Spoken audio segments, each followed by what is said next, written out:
వాళ్ళ విజ్ఞతగా వదిలేస్తాం, ఏం మాట్లాడతారో విందాం. ఓకే సార్, తాడూరు శ్రీనివాస్ గారు ఉన్నారు సార్, ఆయనతో కూడా మాట్లాడదాం. బీజేపీ నాయకులుగా ఆయన ఏం చెప్తారు? శ్రీనివాస్ గారు. యా సార్ చెప్పండి. తెలంగాణ రాష్ట్రం అనేది భారతదేశంలో ఒక చిన్న రాష్ట్రం. మీరు 12 సంవత్సరాలు ముగించుకొని 13వ ఏడుకి అడుగుపెట్టారు. తెలంగాణ రాష్ట్రం కూడా అందులోనే ఉంది. నెక్స్ట్ ఖచ్చితంగా మేము తెలంగాణలో అధికారంలోకి వస్తామని మీరు చెప్తున్నారు.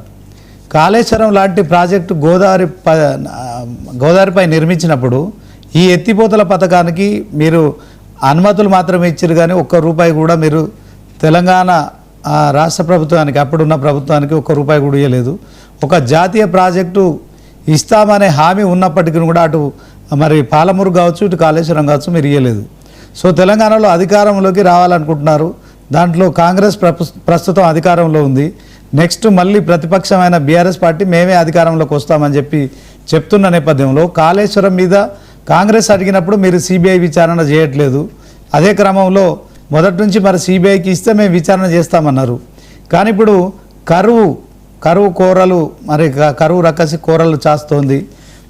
తెలంగాణలో రైతులంతా కూడా విత్తనాలు వేశారు. సో ఆ భూములన్నీ బీలుగా మారుతున్నాయి. తెలంగాణ ఎడారిగా మారే పరిస్థితి ఉంది. ఎందుకంటే రిజర్వాయర్లో ఇప్పుడు వాటర్ స్టోరేజ్ స్టిల్ టు స్టోర్కి చేరుకుంది. సో దీంట్లో మరి ఈ గోదావరి నదిపై నిర్మించిన కాళేశ్వరం వినియోగంలోకి తీసుకురావాలంటారా? రాష్ట్ర ప్రజలకు కావచ్చు, రాష్ట్ర రైతాంగానికి కావచ్చు, సాగునీరు విషయంలో మీ బీజేపీ వైఖరి ఏంటి, ఏం చెప్తారు? సార్, వినియోగంలోకి రావాలని కోరుకుంటారు ఎవరైనా ప్రాజెక్ట్స్. ఫస్ట్ రెండోది, మీరు అడిగినటువంటి ప్రశ్నలకి సూటిగా సుత్తి లేకుండా ఆన్సర్స్ చెప్పే ప్రయత్నం చేస్తాను.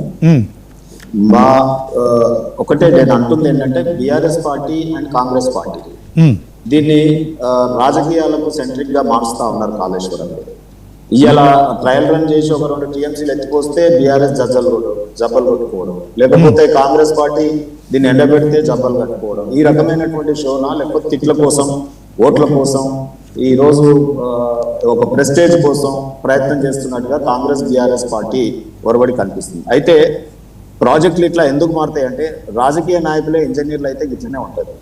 జనరల్ గా వ్యవస్థలో లెజిస్లేచర్ నిర్ణయాలు తీసుకోవాలి.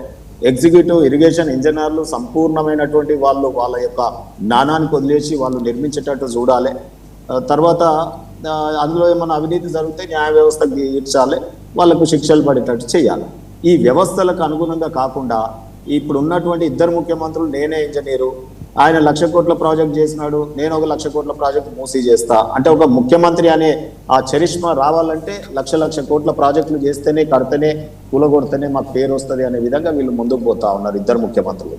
నేను ఇది ఎందుకు చెప్తున్నా అంటే, ఈ నరేటివ్ ఈ బీఆర్ఎస్ పార్టీకి, కాంగ్రెస్ పార్టీకి, కేసీఆర్ గారికి, రేవంత్ రెడ్డి గారికి, వీళ్ళిద్దరికి కూడా అహం కావచ్చు, లేకపోతే ఈయన హిట్లర్ అనొచ్చు, ఆయన నిజాం మంచోడు అనొచ్చు, నిజాంతలాగా ఎవరికి అపాయింట్మెంట్లు ఇవ్వకుండా, లేకపోతే ఇంజనీర్లు చెప్పింది వినకుండా ఆయన చేయొచ్చు. ఈ వ్యవహారం అంతా ఒకవైపు పెడదాం, రాజకీయం అంతా. నేనేమంటున్నంటే, ఎంత రాజకీయ నాయకుడైనా ఆయన చెప్పింది ఈయన చెప్పింది ఇని మాట్లాడనే, లేదా ఒక 10 సార్లు పోయి చూసి వచ్చినాం. తర్వాత అక్కడ ప్రాజెక్టును కూడా అనేక మార్లు ఒక ఫ్యామిలీతో కావచ్చు, పార్టీ వాళ్ళతో కావచ్చు, ఒక సెల్ఫ్ ఇంట్రెస్ట్ మీడియాలో వస్తుంటాం కాబట్టి కొద్దిగా ప్రాజెక్టు అన్ని జరిగేటప్పుడు డ్యూరింగ్ కన్స్ట్రక్షన్ కానీ ఇప్పుడు కానీ చేయొచ్చు. కన్స్ట్రక్షన్ జరిగేటప్పుడు కూడా అవార్డులు రివార్డుల కోసం స్పీడప్ చేసి పనిని తొందరగా చేసినట్టుగా సివిల్ స్ట్రక్చర్ ఏదైతే ఉందో మినిమం పీరియడ్ ప్రతిదానికి మెయింటైన్ చేయాలని, ఇల్లు కడితే కూడా సెంటరింగ్ ఇప్పాలంటే 15 రోజులు అంటారు. సో అటువంటి ఏమి చేయకుండా వాళ్ళు ఒకటేసారి ఏదో గిన్నిస్ బుక్లకో, లిమ్కా బుక్లకో, అవార్డుల కోసం తాపత్రయపడ్డట్టుగా నాకు ఆనాటి కాలంలో కనిపించింది.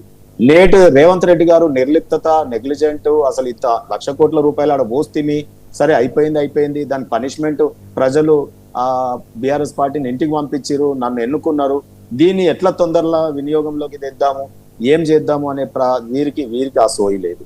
రెండోది, సరే తెలంగాణ తెచ్చుకునేది మెయిన్ సెంట్రిక్ గా కృష్ణానది మీద మనం సెంట్రిక్ పోరాటం జరిగింది ఎక్కువ, గోదావరి కంటే ఎక్కువ.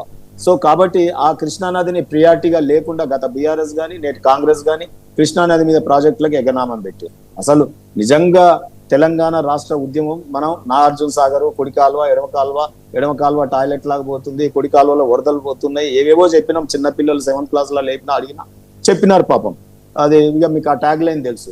దాన్ని వదిలేసి కృష్ణా నది మీద వీళ్ళంతా ఇక్కడ గోదావరి మీద పడి ఆయన ప్రాజెక్టు ఈయన ప్రాజెక్టు మరి అది ఏం జరిగిందో చర్చనీయాంశం అయిపోయింది. దాని మీద కమిషన్లు ఇవన్నీ. ఇప్పుడు మీరు అడిగినటువంటి ప్రశ్నకు నేను ఏమంటున్నా అంటే as an advocate I'm telling